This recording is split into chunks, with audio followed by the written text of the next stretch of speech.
go.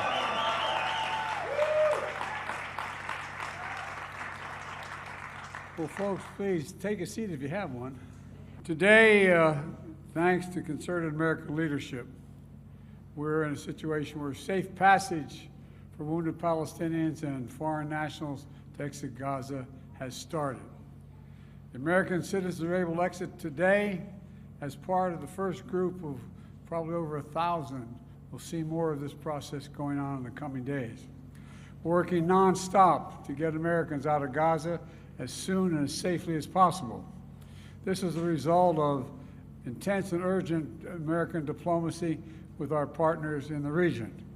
I personally spent a lot of time speaking with the Prime Minister Netanyahu of Israel and the President Sisi of Egypt and others to make sure that we could open this access for people to get out. I want to thank our partners in the region, and particularly Qatar, who've worked so closely with us to support negotiations to facilitate the departure of these citizens. At the same time, we're continuing working to significantly step up the flow of critical humanitarian assistance into Gaza. The number of trucks entering Gaza continues to increase significantly, but we still have a long way to go. The United States is going to continue to drive humanitarian support for innocent people in Gaza who need help, and they do need help.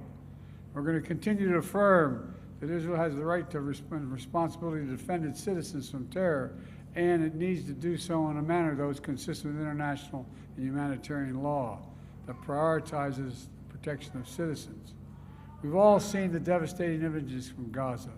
Palestinian children crying out for lost parents, parents reasoning and writing their children's names on their hands and legs to be identified if the worst happens. The loss of every innocent life is a tragedy. We grieve for those deaths and continue to grieve for the Israeli children and mothers who were brutally slaughtered by Hamas terrorists, and also continue to hold in our hearts the hundreds of families and loved ones, including small children and elderly grandparents, including American citizens being held hostage. My administration continues to work around the clock to reunite those families. We're not going to give up, period. We're not going to give up.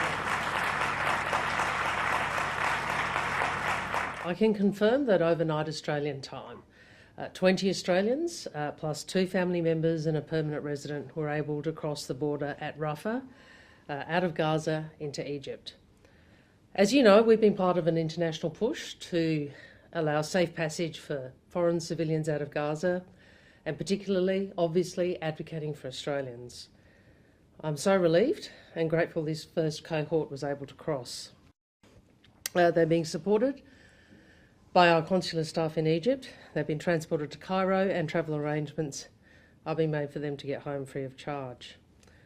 Just a short while ago, I spoke to Australia's ambassador to Egypt, Dr. Axel Warbenhorst. It was about 4 a.m. in Cairo, and I can tell you I was speaking to him and I could hear children in the background. And I said to him, are they our kids? And he said yes. Some of the Australian children who were made it to Cairo today. I again reiterate Australia's call for humanitarian pauses on hostilities. We want humanitarian supplies of food, water, medicine, fuel to reach people in desperate need. The people of Gaza cannot wait. The international community will not accept ongoing civilian deaths. So when Israel's friends urge Israel to exercise restraint, when Israel's friends urge Israel to protect civilian lives, it is critical that Israel listens. It matters for Israel's own security, which faces grave risks if the conflict spreads. Happy to take questions. We say to the Israeli government that this needs to stop.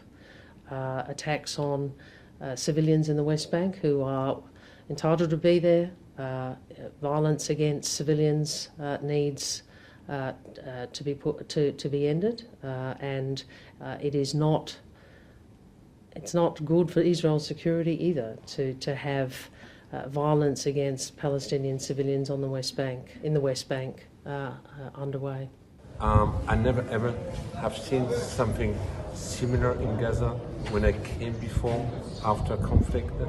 I also came here to meet my staff, to express my admiration to all the frontliners. They were drawing my attention today about the real lack of food, the lack of water, the lack of fuel, and we know fuel here in Gaza is absolutely everything, because without fuel you do not have generator, you do not have functioning bakery, you do not have a functioning hospital, and you cannot pump water. They were asking me to continue to advocate to bring the humanitarian operation at scale here in Gaza, but they were also all asking me to continue to convey the message that more than ever, to succeed in scaling up, we need a humanitarian pause, we need a humanitarian ceasefire.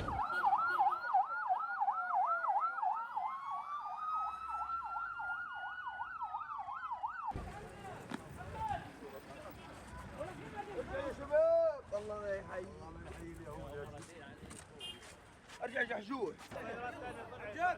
حرك يا جماعه بالكشف واحد يشحن بس ارفع لنا سيارات مين هذا؟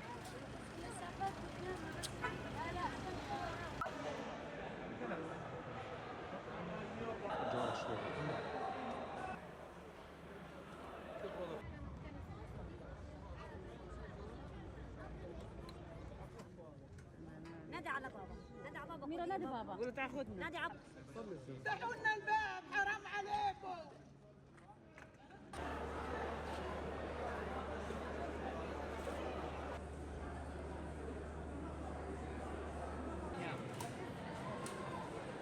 Okay, there's Jordanian. الحمد لله